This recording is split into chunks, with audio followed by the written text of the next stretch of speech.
Hello, Pastor Carl Johnston with our morning devotion, with our devotion for Maundy Thursday. Whether you watch this in the morning or the afternoon or the evening, it's still our devotion for Maundy Thursday. Maundy Thursday is a busy day in the life of Jesus. He has the disciples go prepare a place for the Last Supper. Jesus washes the feet of the disciples. He breaks the bread and shares the cup. He teaches them something new. Our word Maundy Thursday comes from the Latin mandatum. Mandatum means where we get our word mandate or command. A new command I give unto you, that you love one another. But we also know that after the supper and Judas departs to betray Jesus, then we know that Jesus goes to the Garden of Gethsemane to pray. I'm reading from Luke's Gospel, Luke chapter 22.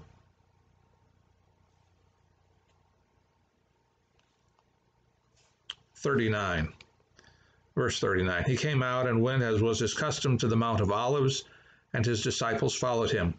When they reached the place, he said to them, "Pray that you may not come into the time of trial." Then he withdrew from them about a stone's throw, knelt down and prayed, "Father, if you're willing, remove this cup from me, yet not my will, but yours be done." For the month of March, we've been talking about praying as part of our spiritual devotion and spiritual practice. I've talked to you about having a proper attitude. I've talked to you about praying for yourself. I've talked about praying for others. I've talked to you about using the prayers of others like St. Patrick. Today, we look at one part of the prayer life of Jesus as he is in the Garden of Gethsemane. The cup of the Lord is not something that's pleasant. This cup that Jesus asks to take away is a cup of bitterness. It's a cup of judgment. It's a cup of wrath. Everything that he is going to take on himself is in that cup, and he is asking God to take it away. But did you notice? The prayer is not my will, but thine be done. This is a prayer of surrender. This is a prayer of acceptance. Lord, I want more than anything else what you want, even if it flies in the face of what I want. Jesus was very clearly praying that he wanted the cup to pass from him, but it's not his will. It was God's will. As we have our times of prayer and devotion, the prayer life and the model that Jesus gives us is wonderful.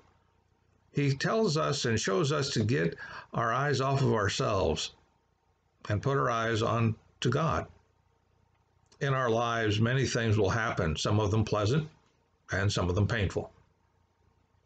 And just like Jesus, sometimes the prayer is not my will, but thine be done. And we pray and we hope that there will come a time in our lives as we grow in our faith that the will of God and our will be exactly the same thing. And that's something for you to think about on Maundy Thursday.